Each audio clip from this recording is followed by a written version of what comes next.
Wish, tu dia iPhone 13. Adik dia kata 2 pula tu. Ni kumpul berapa lama ni? 6 bulan. 6 bulan. Kumpul duit apa? Duit makan dengan duit ayam. Ya adik, selamat datang. Ni apa hajat kemari? Nak beli phone ke? Nak repair phone? Nak beli phone. Nak beli phone.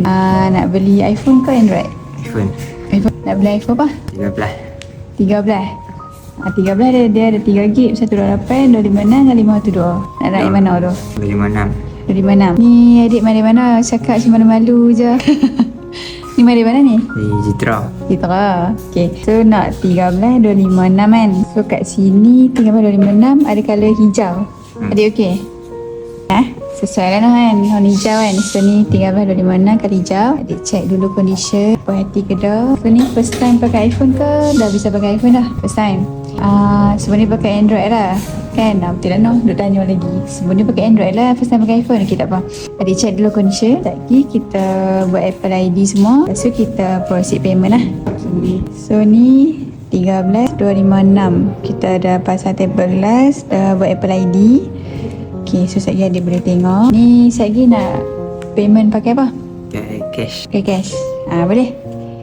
Ni umur apa tengok macam muda lagi. Dan 2. Tanda, tiga tanda. Berapa tahun? 14. 14 tahun. Okey, 14 tahun pakai iPhone 13. Banyak pakai cash. Uish, lama tu duk kira tu. Tak apa, saya ikut kira. Main suara je.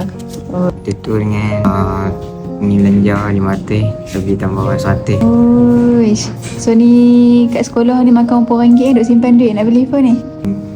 RM3, RM4 dulu. Uish, besar hak balance tu simpan nak beli phone lah. Okey, tak apa. So sebab ada sporting buat video, so kita ada bagi gift tau. So ni ada apa ni, tumbler, casing semua kita bagi. So tu dia. Ni dalam ni ada lagi lah gift macam-macam. Okay, so nanti adik boleh tengok. So sebab ada sporting buat video, kita bagi lagi satu gift, ada bagi power bank lah. Okay, so macam mana, puas hati tak? Puas hati lah. Okay, so terima kasih tau sebab support Kliki Al-Ustaz. Klik-klik na iPhone cari Kliki.